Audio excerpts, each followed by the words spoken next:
The Michigan Soccer Network. I watch soccer on Michigan Soccer Network. لا تنسون تتابعونا على Michigan Soccer Network. I watch soccer on Michigan Soccer Network.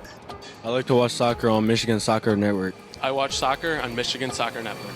Me gusta mirar fútbol en Michigan Soccer Network. I watch soccer on Michigan Soccer Network. I love watching soccer on the Michigan Soccer Network.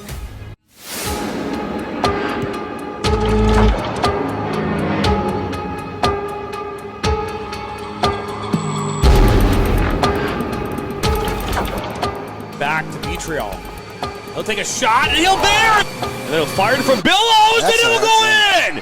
Now Worrell has a good cutback from him. He'll fire one and that's going to go in. Oh, and both goals so far. He'll fire one and that's a wonderful save, Trinity. That's missed. Oh, it's Stone in the. He'll fire one now from distance and that is in. What a strike by Ben Maher.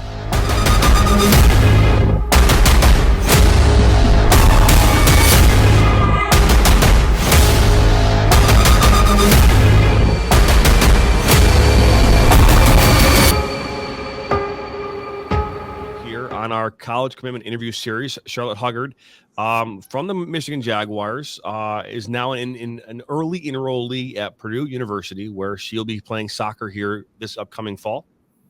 Yes. Yeah. Awesome. So welcome here to our first ever show. First thing I want to do is I want you to tell our viewers a little about Charlotte and who Charlotte, what you're all about. What I'm all about. So I came from a small town, Plymouth, Michigan. I played soccer since I was 5.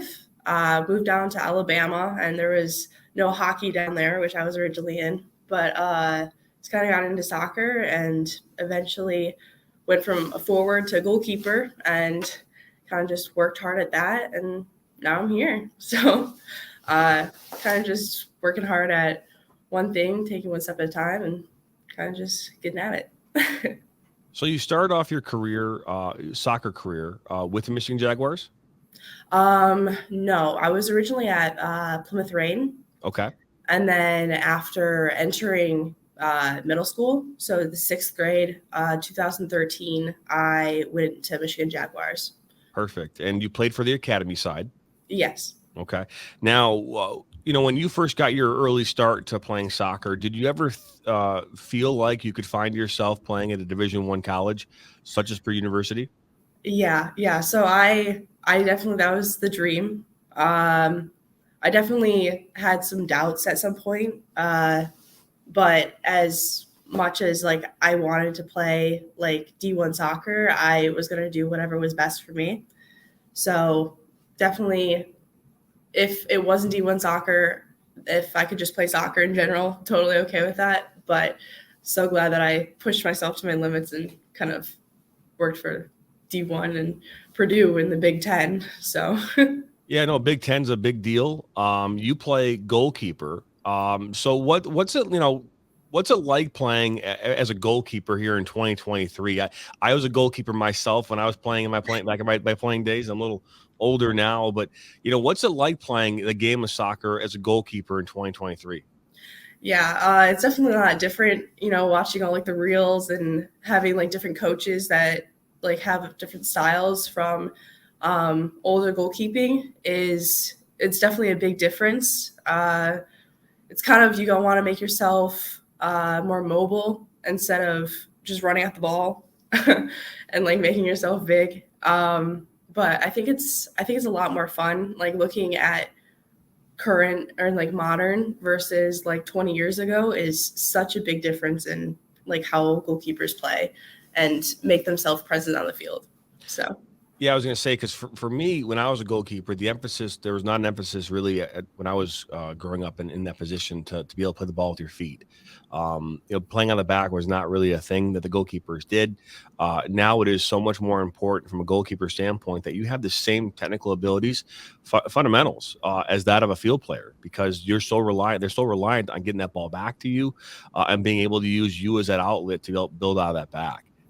Yeah, it's definitely like we have to join in on like the passing lines, and we have to do like passing before every single practice and training and game. You definitely need to be light on your feet and have the ability to play out of the back. So you're at Purdue University is where you'll be playing your college soccer. Yes. You know, when you started the process of saying, hey, I'm going to play college. I want to play college. And I'm sure as these envelopes started to come in the mail and you started to get contact from just different universities, what led you to Purdue? It was just the environment, like the family, the campus, just like the feel here, like is such an amazing factor, and has always kind of been.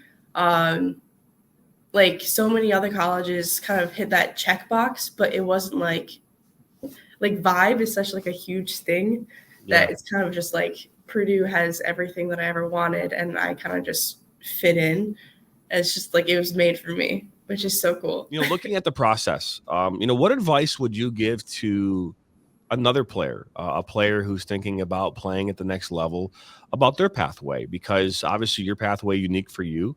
But, you know, I'm sure there's some similarities in kind of about the process of recruitment in 2023 that's different than 2010. You know, what advice would you give to a future player who's like, hey, I want to play Division I, Big Ten soccer, take it to where you are? Right. I would kind of say just keep on working hard, but also be very realistic. I know that a lot of players kind of get like ahead of themselves, almost jump the gun too much. But like a lot of the times it's more beneficial if you're okay, if I go to this camp and I go to this camp, are those two schools really the schools that I want to be at? And kind of just being like beneficial to yourself if you're making like the right choices of, hey, I've been to the school, I've seen the campus. If the campus is something that I like and I want to be here academically, then maybe I can look at it athletically. And it's definitely the environment outside of soccer is definitely a big factor along with inside. So maybe just making the right choices for where you're looking at for camps, like IDs, how you're talking to the coaches, and like what feelings you're getting when talking to the coaches is a huge factor. So we always end our interviews here, at least we try to, with the following questions. We really very much love talking about food. So the first question I'm gonna ask you is, what is your favorite go-to meal? Like, you know, if you had this is the meal that you, not a food, but a meal. I like the meal aspect. Yes. So really depends on what I'm in the mood for, you know? So if I'm looking for something more filling, then probably a good hamburger with some French fries. It has to be waffle fries. Waffle fries are really good. Fair enough. And then maybe for lighter, probably like a good salad. I'm a huge greens person. Love it. Okay. But yeah. Well, and this last one is the sweeter side, right? Okay. So what is your favorite candy? Ooh, probably Sour Patch Kids. Okay. Well, we love sour. If you see behind me on the wall there, right. Oh, sorry. It is right there on the wall. I can't even my arm up there. There we go. Boom. Right there. Kind of. Sour Patch Kids. We love Sour Patch Kids here on the network. Yes. And that's awesome. Is there a favorite like flavor? Because there's so many flavors now, are Sour Patch Kids. I really like blue, green, and orange. Not a huge red person or purple person. That's awesome. Well, Charlotte, we want to wish you much success at Purdue University and on your new, being that you're an early enrollee at Purdue, seeing you playing here this fall in the Big Ten, which is phenomenal. So thank you very much for taking the time and being a part of this college commitment interview series. Thank you. Thank you for stopping by the Michigan Soccer Network. To not miss out on any of the action, all you have to do is simply hit the subscribe button, and that way you're notified every time we bring new content or go live. Thanks for stopping by.